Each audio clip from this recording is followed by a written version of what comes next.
प्रिय viewers, Urmila Yadav Hindi classes आपका अभिनंदन करता है। हमारा आज का विषय हिंदी साहित्य की टेस्ट श्रृंखला है। आज प्रैक्टिस टेस्ट श्रृंखला नंबर 5 है। 4 भाग हो चुके हैं इसके, इसी तरह की श्रृंखला के। पहले भाग का लिंक आपको इस वीडियो के डिस्क्रिप्शन बॉक्स में मिलेगा। बहुत अच्छे प्रश्न है, ध्यान से देखिएगा। हो सकता है यही प्रश्न आपकी परीक्षा में आ जाए। आप दिए गए 4 विकल्प में से सही विकल्प का चयन करें। 20 प्रश्नों की श्रृंखला है। उम्मीद करती हूँ कि आपके 20 के 20 प्रश्न सही होंगे। चलिए शुरू करते हैं। पहला प्रश्न हमारे स्क्रीन पे है, भाषा संवर्धनी सभा की स्थापना किसने की? 4 विकल्प है। 4 विकल्प कौन से हैं आपको समय मिलेगा, जल्दी से बताइएगा। कृष्ण राय ने, जयशंकर प्रसाद, तोताराम या फिर लल्लू लाल? भाषा संवर्धनी सभा की स्थापना किसने की, ये प्रश्न है। चलिए ज़्यादा समय नहीं मिलेगा, आपने देख लिया होगा। और इसका सही उत्तर होगा क्या? क्या है आपका सही? कमेंट करके बताइएगा। साथ ही लाइक, शेयर एंड यदि चैनल पर नए हैं तो सब्सक्राइब अवश्य करें, ताकि मुझे मोटिवेशन मिले, आपको नोटिफिकेशन मिले। साथ रहिएगा, सहयोग से नहीं बनाए रखिएगा। और इसका सही उत्तर है तोताराम।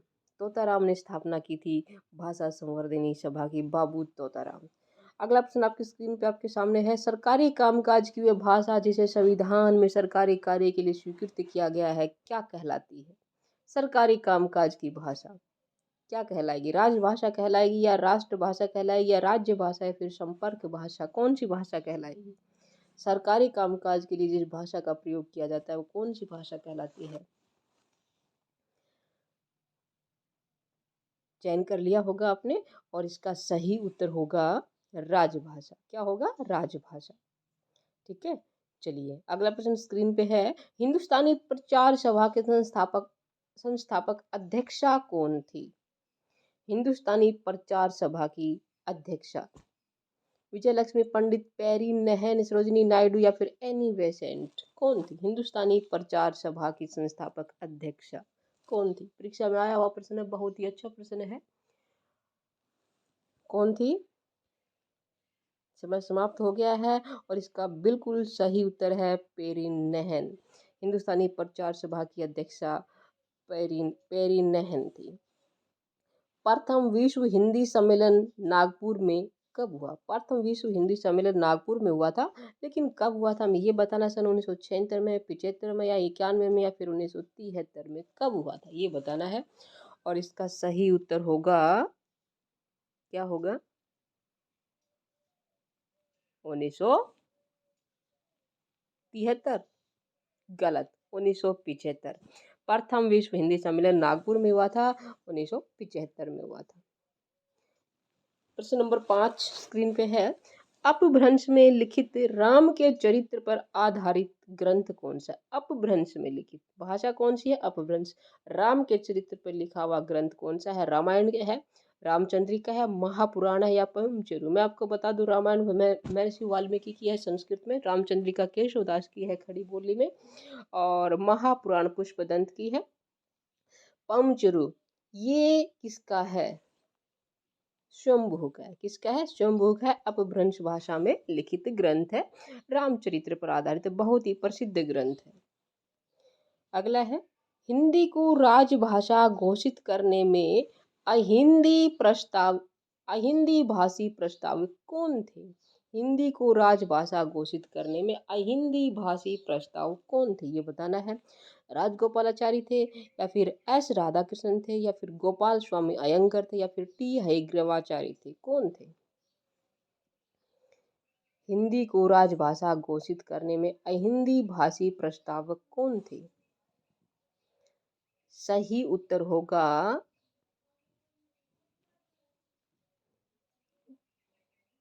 गोपाल स्वामी अयंगर। ठीक है, गोपाल स्वामी अयंगर। अगला है, इन गामन में छोरिन के पीस, ये किस बोली की पंक्ति है? अवधी, कन्नौजी, ब्रज, या फिर हरियाणवी? इन गामन की छोरिन, ये कौन सी भाषा की पंक्तियां हैं? सही उत्तर है कौन सा? ब्रज भाषा। कौन सी है? ब्रज भाषा की है। दक्खनी हिंदी को अन्य किस नाम से जाना जाता है? दक्खनी हिंदी को अन्य किस नाम से जाना जाता है? खड़ी बोली, हैदराबादी, हिंदवी या फिर कोरवी? किस बोली के नाम से जाना जाता है दक्खनी हिंदी को?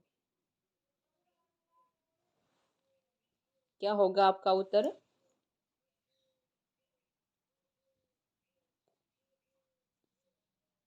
हिंदवी। क्या है? हिंदवी। दक्खनी हिंदी को हिंदवी भी कहते हैं। आचार्य रामचंद्र शुक्ल द्वारा संपादित ग्रंथ कौन सा है? हिंदी शब्द सागर, हिंदी साहित्य, हिंदी शब्दकोश, हिंदी साहित्य की भूमिका। आचार्य रामचंद्र शुक्ल का ग्रंथ बताना है कौन सा है। देख लिए होंगे आपने और सही विकल्प का चयन भी कर लिया होगा और सही उत्तर क्या होगा? हिंदी शब्द सागर। हिंदी शब्द सागर आचार्य रामचंद्र शुक्ल द्वारा संपादित ग्रंथ है। मैक्स मूलर ने इंडो जर्मनिक नाम किस भाषा परिवार को दिया? मैक्स मूलर ने इंडो जर्मनिक नाम किस भाषा परिवार को दिया था? 12 भाषा परिवार है। चीनी तिब्बती को दिया था, यूराल अल्ताई को, या फिर बहरोपीय या फिर यूरोपीय? यूराल अल्ताई है। ये क्या है? Ural Altai. किस भाषा परिवार को नाम दिया था मैक्स मूलर ने? Indo Germanic. और सही उत्तर होगा क्या होगा? कौन से को आप लॉक करोगे? चीनी तिब्बती कर दूं लॉक? नहीं, ये गलत हो जाएगा। क्या होगा? बहरोपीय। बहरोपीय को इंडो जर्मनिक नाम दिया था मैक्स मूलर ने। अगला प्रश्न है, पाली भाषा का वैकल्पिक नाम है। पाली भाषा का वैकल्पिक नाम क्या है? माधवी है या मागधी है या पेशाची है या फिर अर्धमागधी है? पाली भाषा का वैकल्पिक नाम कौन से को लॉक करना है? जल्दी से चयन कीजिएगा। चलिए मैं लॉक करती हूँ मागधी। पाली भाषा का नाम मागधी। क्या आपका भी यही था? यही था तो बहुत ही अच्छी बात है, आप सही जा रहे हैं। और अगला प्रश्न है, आर्यों की ठेठ बोली को क्या कहते हैं? भारतीय आर्य भाषा, प्राचीन आर्य भाषण या फिर प्राचीन भारतीय आर्य भाषा या प्राचीन भारतीय भाषा? चार जो विकल्प है मैंने आपको पढ़ के बताए हैं और इनमें से कौन सा सही होगा? आर्यों की ठेठ बोली को क्या कहते हैं हमें ये बताना है। विकल्प विकल्प आपके सामने है, चयन करना है और लॉक करना है। कौन सी को लॉक करोगे आप? आर्यों की ठेठ बोली को कहते हैं, क्या कहते हैं? प्राचीन भारतीय आर्य भाषा। क्या कहेंगे? प्राचीन भारतीय आर्य भाषा। आर्यों की ठेठ बोली को नोट कर लीजिएगा। इसको सभी प्रश्नों को आप नोट करना चाहें वीडियो को नोट करके, वीडियो को पॉज करके नोट कर सकते हैं। अगला प्रश्न है प्रश्न नंबर 13। हिंदी साहित्य सम्मेलन 1945 के अध्यक्ष कौन थे? हिंदी साहित्य सम्मेलन 1945 के अध्यक्ष कौन हुए थे? देखिए, विश्व हिंदी सम्मेलन 1975 से शुरू हुए थे। पहला नागपुर में था और ये भारत का है। हिंदी साहित्य सम्मेलन 1945 में हुआ था। उसके अध्यक्ष कौन थे ये बताना है और इसका सही उत्तर क्या होगा? पंडित महावीर प्रसाद द्विवेदी थे या उदय शंकर भट्ट थे या फिर कन्हैयालाल माणकलाल मुंशी थे या फिर देवकीनंदन खत्री थे? इन चारों में से एक बताना है और आप कौन कौन से पे क्लिक करोगे? चलिए मैं क्लिक करती हूँ कन्हैयालाल माणकलाल मुंशी और ये बिल्कुल सही है। कन्हैयालाल माणकलाल मुंशी इसके अध्यक्ष थे। अगला प्रश्न है प्रश्न नंबर 14। किस लिपि का संबंध गधे के होठों से जोड़कर है? ऐसी कौन सी लिपि है जिसका संबंध गधे के होठों से जाना जाता है? कुटिल लिपि, ब्राह्मी लिपि, ख्रोष्टी लिपि या फिर मुड़िया लिपि? ठीक है, कौन सी है गधे के होठों से जिसका संबंध जाना जाता है? जाहिर सी बात है कौन सी होगी? ख्रोष्टी लिपि, क्योंकि खर किसको कहते हैं? गधे को कहते हैं, तो क्या हो जाएगा? ख्रोष्टी। किन शब्दों के स्रोत का पता नहीं होता? संकर, देशज, विदेशज, तद्भव? कौन से शब्दों के स्रोत का पता नहीं चलता?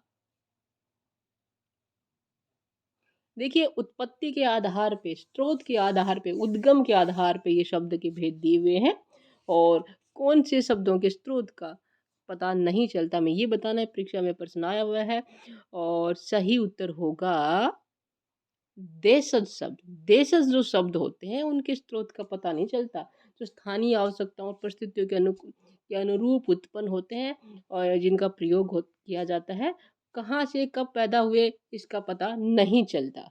ठीक है, क्या होगा? देशज शब्द।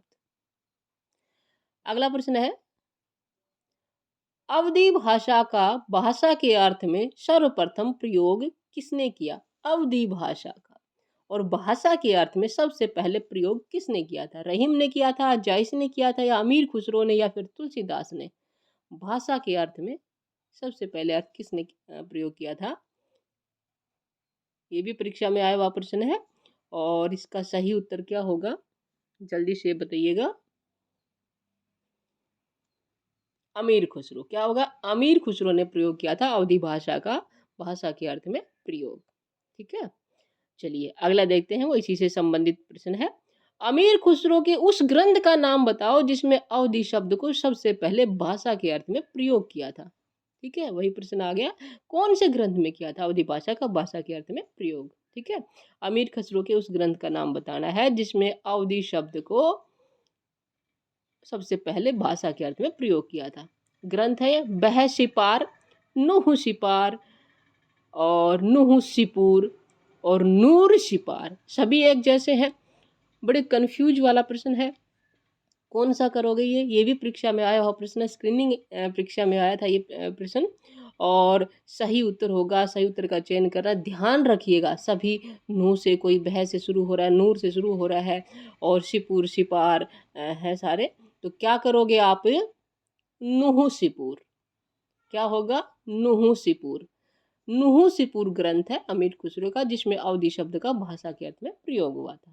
ठीक है, चलिए अगला है, जाटू किस बोली का अन्य नाम है? जाटू किस बोली को कहते हैं ये बताना है। बैशवाड़ी को कहते हैं, मारवाड़ी को, बांगरू को, या फिर बघेली को? ये बघेलू दिया है, बघेलू कोई भाषा नहीं होती, यहाँ होगी बघेली। क्या होगी? बघेली। किस बोली को जाटू बोली कहते हैं? किसको कहेंगे? बांगरू को। किसको कहेंगे? बांगरू, जो पश्चिमी हिंदी की बोली है बांगरू। बांगरू को जाटू बोली भी कहते हैं। ठीक है, चलिए अगला प्रश्न है, संवैधानिक प्रावधानों के तहत अंग्रेजी को कब तक राजभाषा बनाया गया था? भारत जब आज़ाद हुआ, अंग्रेज जाने लगे, उसमें ये तय किया गया था कि क्या किया गया था कि 15 वर्षों के लिए अंग्रेजी को राजभाषा बनाया जाए। लेकिन बाद में ये जो समय है अनिश्चित काल के लिए बढ़ा दिया गया। आज आप देखते हैं कि हर तरह अंग्रेजी का बोलबाला है, हर जगह अंग्रेजी में ही सारे कामकाज हो रहे हैं। और इसका सही उत्तर क्या होगा, कब तक किया गया था? 15 वर्ष मैंने बताया, आपको पता लग गया होगा, तो क्या हो जाएगा? 1965 तक। ठीक है, 1965 तक जब शुरुआत में क्या संवैधानिक प्रावधानों के तहत अंग्रेजी को राजभाषा बनाया गया था। हिंदी भारत की राजभाषा है और राजभाषा रहेगी। लेकिन आज क्या हालात है सभी को पता है, अंग्रेजी में कामकाज हो रहा है और अंग्रेजी का ही वर्चस्व है। लेकिन हमारी हिंदी भी कम नहीं है, विश्व में तीसरा स्थान रखती है। इस श्रृंखला का जो अंतिम प्रश्न है वो है, अवधी की प्रथम रचना राउल बेली के रचनाकार कौन है? अवधी भाषा की रचना है, प्रथम रचना है और कुछ विद्वान मानते हैं, कुछ विद्वानों की अलग अलग राय हैं। मुल्ला दाऊद की चंदाइन को प्रथम रचना माना जाता है अवधी की, तो हम इसको कह सकते हैं अवधी भाषा की जो रचना है राउल बेली, उसके रचनाकार कौन है ये बताइएगा। तो इसके रचनाकार कौन है? रोड़ा, रहीम, मोड़ा या फिर दामोदर शर्मा? राउल बेली के रचनाकार बताना। प्रथम पे आप मत जाइए क्योंकि प्रथम विद्वानों का नाम दिया होगा कि उस विद्वान के अनुसार कौन सी रचना है अवधी भाषा की प्रथम रचना। ठीक है, ये बताना है।